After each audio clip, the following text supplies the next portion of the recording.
こんにちは、ゆかです。今日の動画ではキヤノンの R50V という先日発売になったばかりのカメラを約2ヶ月ぐらい試してきているので、ちょっとこのカメラの話をしていきたいと思います。まずキヤノンからね、最近 V シリーズっていう新しいシリーズのカメラが出ていて、まず最初に V10 が出ましたよね。この子が出まして、で、次に V1 が出て、最後に R50V というね、この子が出て、私は V1 は使ったことないんですけど、V10 は普通に自腹で買って、R50V は今ね、キヤノンさんから先日日本に行った時にお借りしてきていて、なのでちょっとこの話を始める前に一応言っておくと、こっちの機材はお借りしているものの、この動画自体はスポンサーではなく、ただ私がこの動画を作りたいから作っているだけっていうことと、ステマにならないようにね、一応断りを入れておきますが、そんな感じの立て付けになっております。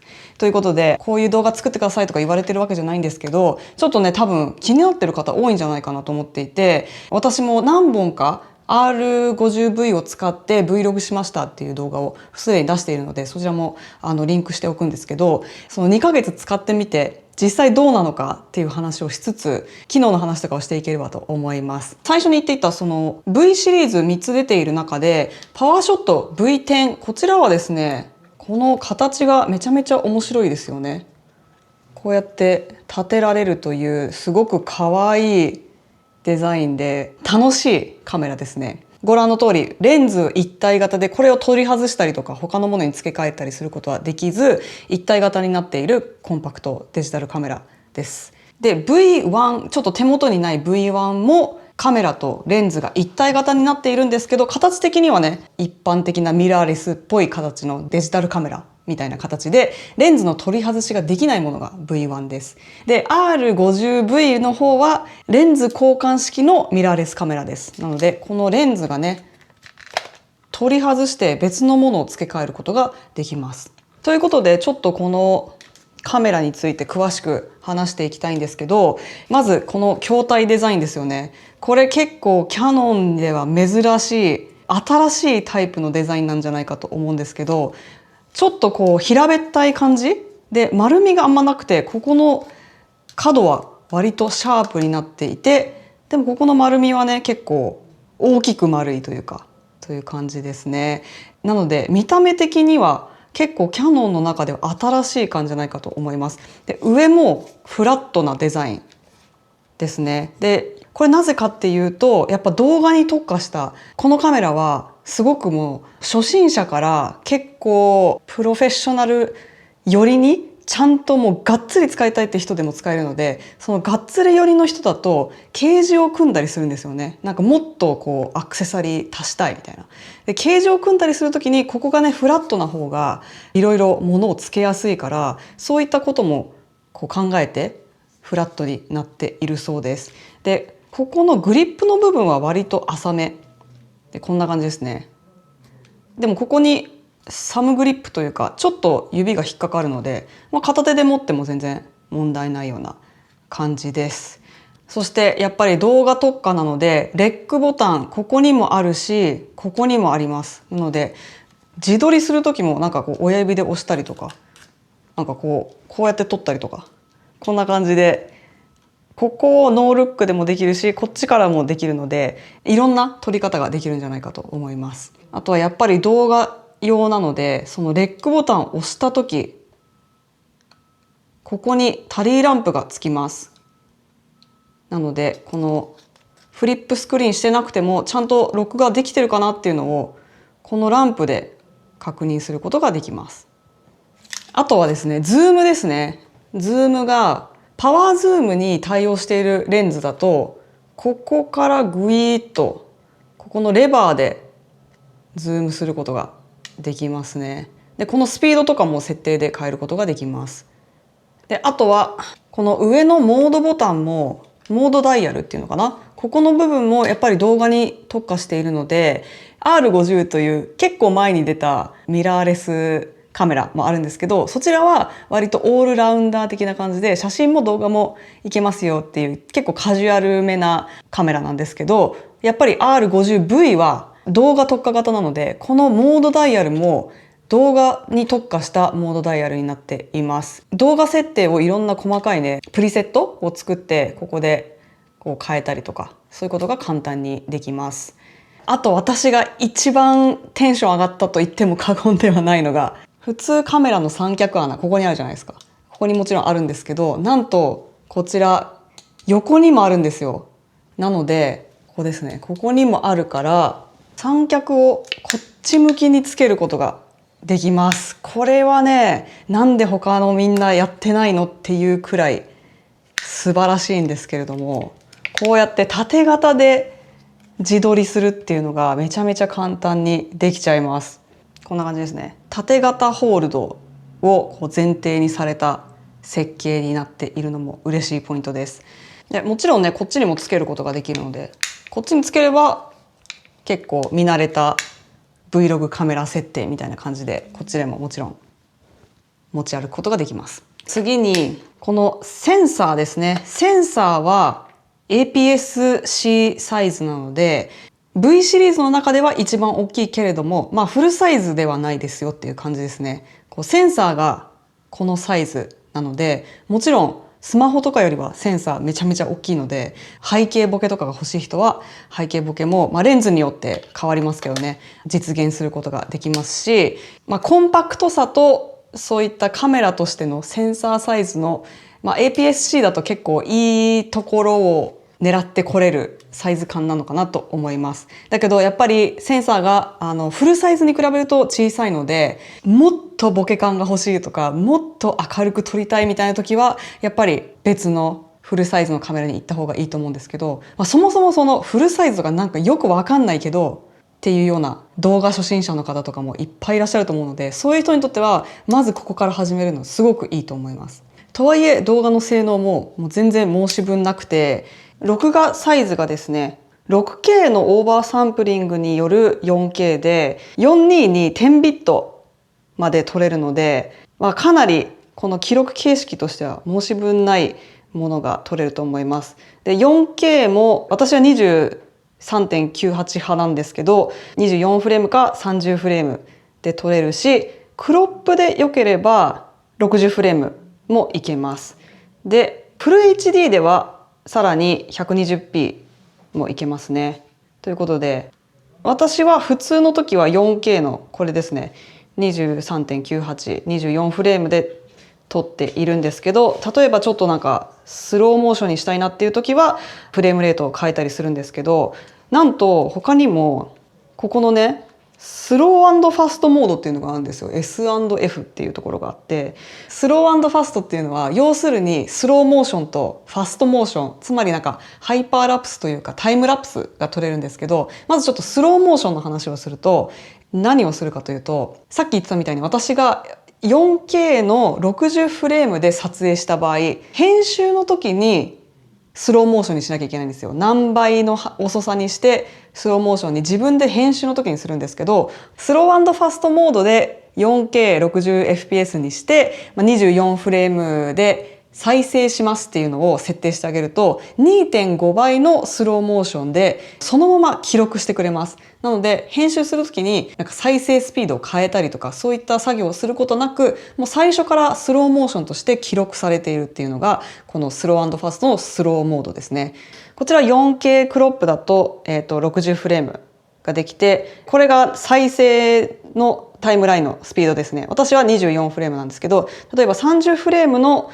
タイムラインで編集される方は60フレームで撮ったらもちろん2倍のスローになるということになります。逆にファスト側ですね。例えば1フレームってやりますよね。30fps ってことは1秒間に30フレームあるんですけど、30フレームのタイムラインの上に1フレームのファスト動画をやると30倍のファストになります。というのは普通の 30fps、30fps で撮ったら1秒間に30枚の写真があるみたいな感じになりますよね。だけどこの設定だと1秒間に1枚の写真を撮ってで30フレームを埋めるっていう感じなので、トゥルルルルルってなるの分かりますか？ということで、これも変更できるんですけど、例えば6フレームにしたら5倍ファストとかっていうのを設定してタイムラプスを撮ることができます。なんか夕暮れ時に撮ったら夕日が沈んでいく様子を撮ったりするじゃないですか。でそういう時に例えば普通の長回ししたら1時間とかずっと長回したやつをギュッて30倍速にしたりすると思うんですけど、これだと最初から30倍速で撮れるから、もちろん SD カードの容量も普通の動画を1時間撮るんじゃなくて30倍のままキュッてやって撮れるから圧迫せずに済むということになります。これ伝わるかな？ちょっとタイムラインのフレームレートとかそういうこと分かっていないとちょっともしかしたら何言ってるか分かんなかったかもしれないけど、とにかくスローモーションもファストモーション、ハイパーラプスもそのままとして記録できるというモードがあるということです。あともう一個面白いのがですね、ここのねシーンというモードがあるんですけど、ここに行くといろんなシーンを設定できます。で、美肌動画とかいろいろあるんですけど、レビュー用動画、これがちょっと面白い設定になります。なんかよく YouTuber の人がなんかこう商品紹介するときにこうやってやるじゃないですか。こうやってやってピントを合わせる。よく見ますよね。なんか YouTuber ごっこする人とかみんなこうやってやるじゃないですか。でこれなんでこうやってやってるかっていうと、普通にこうやってやると私の顔にピントが合っちゃうことがすごい多いんですよね。カメラの性能によって。多分ね、アイトラッキングっていうか、顔にピントが合うように設定されているカメラが多いので、こうやって前に出してるのに顔にピントが合っちゃうっていうことがすごい多いと思うんですけど、それを防ぐためにみんなこうやってやって顔を隠してこっちにピントが合うようにするんですよね。だけどこのね商品レビューモードだと問答無用で手前に来たものにピントを合わせてくれます。ちょっとこれやってみよう。ここにいて今顔にピント合ってますよね。こうやって前に物を出すと前にピントが合うんですよ。パッと。でこういうことやんなくていいし、結構小さいものもいけるんじゃないかな。いきます。パッ。おー。パ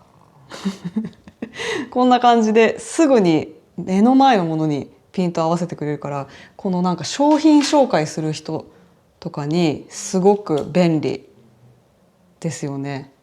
なんかこういうことをやったりとか、ピントを合わせるためにこう画面タップしたりとかせずによくて、こういう風にすぐにピントが合うし、なんか画角がなんかボヨボヨしないっていうのもね、いい感じになっております。レンズによって対応してたりしなかったりとかっていうのもあるみたいなので、とりあえず間違いなくこのキットレンズでは対応しております。ただしこちらですね、バッテリーがですね、下から取り出すんですけれども、こんな大きさなんですよ。なのでまあまあ小さいということで、ぶっ通しで続けて撮ると多分ね2時間か3時間とかしか持たないんですね。だから、バッテリーを複数あった方がいいかなと思う方もいらっしゃるかもしれませんし、私の場合普通になんか旅行中にいろいろ Vlog したりしてましたけど、そういう時だと1時間とかすごい長回しすることないんですよね。だいたい数秒というのをずっと撮ってるみたいな感じなので、1日ギリギリ持つっていう感じだったんですけど、ちょっと確かに不安になるというか、なんか最後の電池の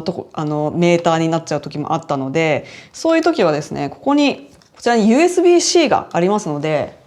こういうねモバイルバッテリーがあるととても安心じゃないかなと思います。これさえあれば私は個人的にはそんなにバッテリー気にならないかなと思っていて、ずっと撮ってるわけじゃないので、休憩中というか移動中とか、なんかその撮ってない時にこうやって充電してあげればそんなに問題ないレベルかなと思いました。ただね、なんか例えば YouTuber の方で、こういうトークみたいなやつを2時間とか一気に撮りたいみたいな感じだと若干怖いかなという感じですかね。あとはこのカメラの中にカラーフィルターという機能があって、正直最初私はこのカラーフィルターを全然使ってなくて、私には関係ないですって思ってたんですよ、正直なところ。なぜならちょっとなんかインスタグラムのフィルターみたいな感じと認識していて、なんかそれだったら自分でカラグレした方がいいかなとか思ってたんですけど、なんかね試してみたら意外にめっちゃ良くて、カラーフィルターが14個の中から選べて、なんかすごいいろいろあるんですよ。ちょっと今この背景が分かりにくいですけど、ストーリーティール&オレンジとかいろんなタイプのカラーがあって、食べ物に向いてますよとか風景に向いてますよとかいろいろあるんですけど、私は個人的にねなんかこのクリアライトブルーとかテイスティークールとか、その辺がなんかすごい綺麗だなと思って、なんか正直舐めてたところがあったんですけど結構いいかもと思ってます。なのでなんかカラーグレーに自信がないとか、時間がないとか、そういう時はカラーフィルターそのまま使っちゃっても全然いい感じに撮れると思うので、もし好きな雰囲気のものが見つかればそれをずっとかけっぱなしにしちゃうっていうのもね、ありだと思います。ですけど、ちょっとこうプロ志向の方はね、もちろんキヤノンログ3でも撮れますので、ログっていうのがなんかすごいぺったりした色合いになって撮れるんですけど、自分で色を後から入れられるみたいなモードですね。なのでカラーグレが自分でできる人はそういった方向性で自分でやりますよっていうこともできるし、全然自信がないとかやったことない、わかんないっていう人はもうカラーフィルターそのままドンって乗せちゃうっていうのもありですね。で、レンズは今このキットレンズをつけていて、キットレンズが結構優秀で RFS14 から30の画角なんですけど、 APS-C なのでフルサイズ換算 35mm 換算にするとこの数字を 1.6 倍かなするんですけど、なのでだいたい 14mm が 22. 点何ミリかな、そんな感じなんですけど、24ミリ以下だと私は Vlog できるという認識なんですけど、こうやって自分で撮っても近すぎない感じ、画角がワイド寄りで撮れて、で寄りたい時はこの30ミリの方で寄ってあげるっていうことができます。ただ F 値が通しじゃなくてワイド側の方が F4 で寄っていくとね、どんどん F 値が高くなってしまって 6.3 になるんですよ、30ミリの方では。なのでちょっとね、このミラーレスならではのめっちゃ背景ボケしてほしいっていう場合にはちょっと別のレンズを検討した方がいいかもしれないんですけど、とりあえずもし R50V 買うんだったら、私はレンズキットでもボディとこのレンズがセットになっているもの、結構お得なので、それをまず買っていろいろ試してから別のレンズ欲しくなったら別のレンズ買い足していけばいいと思います。このキットレンズすごく一本持ってて間違いないんじゃないかなと思いますね。あともう一つすごくいいところが、こうズームしてもこの長さとかが変わんないんですね。こちら別のレンズなんですけど、これはね、キヤノンの1018なんですけど、これズームで出てるわけじゃないんだけどね。こうやってなんか飛び出るレンズあるじゃないですか。こういうのがなくて、この中だけで収まってくれて、どんだけ広角にしてもズームにしてもこのままこの大きさなので、ずっとコンパクトなままこうやって持ち歩けるっていうのもすごくいいところだし、さっき言ってたパワーズームといってね、この電子ズームがここからコントロールできるっていうのもいいし、そんな感じですかね。でやっぱりこの V1 じゃなくて R50V を買う場合はレンズが変えられるっていうのが一番大きなメリットなので、レンズを変えてあげることができます。例えばよいしょ、こうやってね、別のレンズに変えてあげて別の画角を楽しんだりとか、もっと背景ボケさせたい時はもっと F 値が低いものをね用意すると背景ボケできるし、いろんな楽しみ方ができるんじゃないかと思います。あとしかもね、この R50V だと VR の特別なレンズも使えたりするんですよ。それもねちょっといつか試したいなと思ってるんですけど、 VR 用のレンズと空間ビデオ用のレンズもキヤノンから出ていて、それをつけるとビジョンプロの中で R50V で撮った空間ビデオを再生できたりしちゃうんですよ。なので iPhone で撮るよりももちろんこちらセンサーサイズが大きいからもっと綺麗に撮れると思うし、今すぐはもしかしたら空間ビデオみんなが見れる環境はないかもしれないけど、いつか全員空間ビデオ環境が手に入っているっていう状態になるかもしれないですからね。そういった時のために空間ビデオを今のうちに撮っておきたいっていうのもあると思います。このレンズが変えられることでいろんな可能性が広がるっていうのがやっぱりレンズ交換式のいいところですよね。ということでね、こちらの R50V はボディのみだと11万3300円で、レンズキット、こちらのレンズとボディのセットのレンズキットが14万800円ということなので、プラス2万円とかでこのレンズが手に入ると思うと、じゃあ絶対レンズキットにした方がいいんじゃないかなと思ってしまいます。これは誰のためのカメラかというと、やっぱり動画をメインにしたいクリエイターの人だったり、クリエイターの卵の人かなと思います。でもなんかクリエイターの卵っていうとなんかちょっとこのカメラに申し訳ないような気もしてしまうんですけど、もちろんなんか YouTube も撮れるし Vlog も撮れるし縦型も撮れるから、本当にいろんなユースケースに対応できるし、さっき言ってたようにログが撮れたりとか、ちょっとこうプロ寄りに行く人も使えるような機能も入っているんだけど、一回も動画撮ったことありません、スマホ以外でみたいな人でもちょっと頑張ればすぐに使えると思います。というのもなんか誰でもすぐ使えますよっていうとちょっと語弊があるかなと思ってて、もし本当になんか超手軽に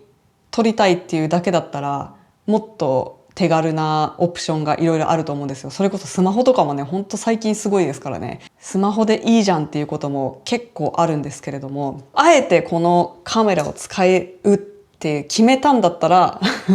レンズを交換しながら楽しむとか、ミラーレスならではの楽しみ方がいろいろできるので、手っ取り早く動画を撮りたいっていうことだけじゃなくて、綺麗な映像を撮りたいとか、カメラの勉強を始めたいみたいな人にもすごくおすすめなカメラだと思います。ということでちょっとね、最近考えていた R50V についていろいろ話してたんですけど、実はキヤノンさんとジェニックっていう雑誌があるんですけど、そちらのウェブの方で4回にわたって R50V を使ってこんな動画が撮れますよみたいなことをレシピ形式でお伝えするっていうね、連載をさせていただくことになりました。すでに第1回目が出ているのでちょっとリンクしておきますが、よかったらそちらも楽しみに待っていていただけると嬉しいです。1回目はストーリーズでこんな風に撮れるよっていうことをやったりとか、次は YouTube だとこんな風になるよとか、